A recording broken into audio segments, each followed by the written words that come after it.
So there's been a lot of range improvements done to the Blackwater range just outside of Prince George. Green flag up. They've made all kinds of berm improvements here, adding 100, 200, 300, 400, a whole bunch of different berms along with silhouette racks and all that kind of good stuff all the way out there. There's even a solid steel, like super heavy duty steel moose target at 1,000 meters. So I haven't played with that yet, but that should be a lot of fun. They made some real improvements to the shed. Here's the stairs down. And here's the shed itself. It's a pretty heavy duty structure. Got a lot of these big like 12 by 12 timbers, rough sawn timbers, and you know, good steady foundation with big plate connectors there. I helped put this up, and it was a lot of work. It's bracing and everything. You know, steel roof. Lots and lots of bracing on the columns, which I really like to see. Overall, they did a pretty damn good job. And then right beside it is our brand new trailer. I'm not sure what they're going to set that up for, but we got a bunch of these donated to us from a local business. Thank you very much. That was awesome. I think we got 4 of these trailers here. So they're insulated. They got power. You could hook up a generator to them. It's just awesome.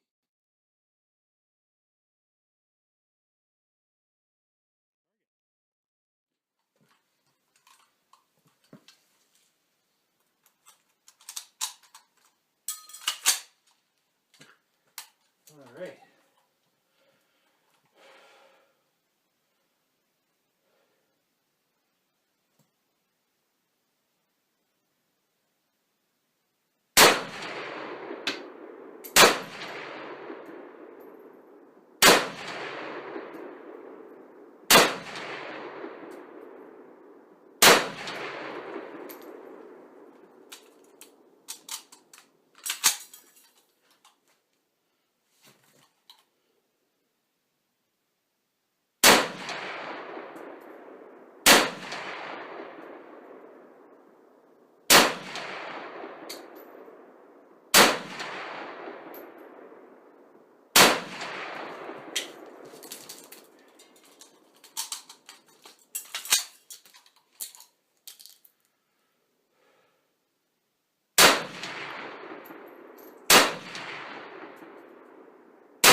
All clear. All right. Okay, so making an approach on the target. Let's see what we got here. Oh, okay. I'm happy with that. All right, so we've got 1, 2, 3, 4, 5, 6, 7, 8, 9, 10. 1, 2, 3, 4, 5, 6, 7, 8, 9, 10. That's not too bad. With 1, 2, 3, 4, 5, 6, 7, 8, 9. Well, 10 misses. One miss and went totally wild. But not too shabby for an SKS, huh? You know, if you tune these rifles up a little bit, they're actually pretty good. I mean, I did this last year with the Swedish Mauser, which was, you know, it's a pretty good rifle. I shoot some really good groups with it. And it took longer, probably. I guess the film will tell. And I think I got 10 or 11 hits with that. So, and this is a semi-automatic rifle. So, I mean, that's pretty awesome. So let's have a look at the rifle I was shooting today. This is a mid-1950s SKS. Chambered in 7.62 by 39, semi-automatic. It's built by the Russians. This is one of the remanufactured rifles.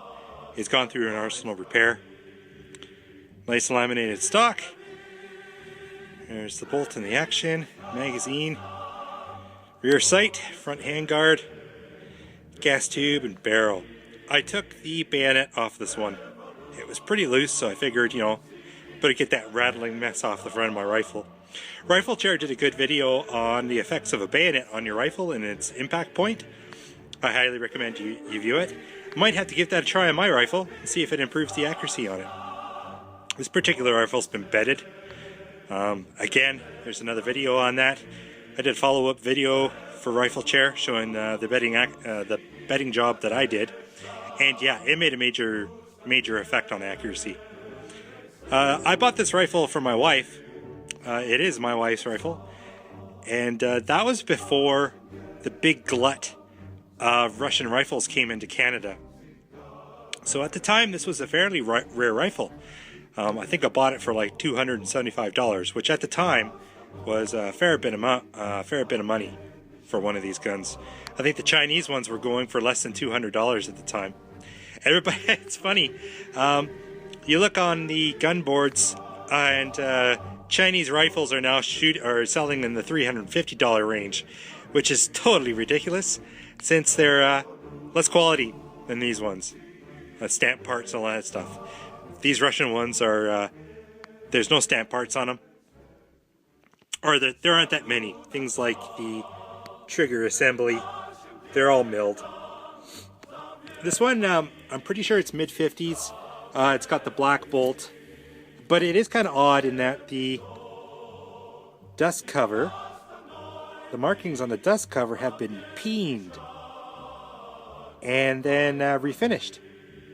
And at first I thought maybe that was some owner in the past doing something stupid, but no, I think it came from the factory like that. That's the original cover for this rifle. Like the numbers match and everything, which is really unusual. This particular rifle was sanded down. You can tell that. Little things like, you know, this pin here is sticking out proud of the wood. Overall, it's been sanded. Which is kind of crappy, but oh well. Like the butt plate doesn't fit very well. The edges are all raised. But other than that, it's actually in pretty good shape. The barrel's pretty decent, and it shoots rather well. So there it is, mid-50s SKS. There's the other side. Neat guns. I mean, they're relatively lightweight. They shoot a moderate cartridge.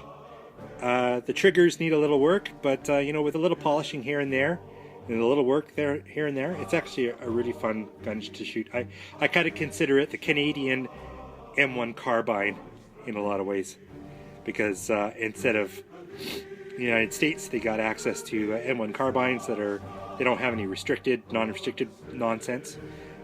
So M1 carbines are hard to find around here because they're all restricted for the most part, except for a few aftermarket ones or ones that have their barrels replaced. But this, being non-restricted, cheap ammunition, they're available, they're relatively cheap rifles. I mean, it's hard to beat. So here's the aftermath of the shooting done today. Brushed the bore a bunch of times. I'm going to push out all the junk from that Norinco ammunition. I'm going to show you what it looks like after a good cleaning, what a patch looks like. Alright. Push it out. And look at that, pretty gross. Yeah. That's Norinco ammunition for you. I believe it's because the Chinese use an unusual ingredient in their ammunition. They use panda poop. Pandas eat, you know, what they eat. They eat their bamboo, and out of their bum comes a really, really horrendous material. It really burns well, and then they use that in their ammunition. And that's absolutely, totally the truth. True story, bro.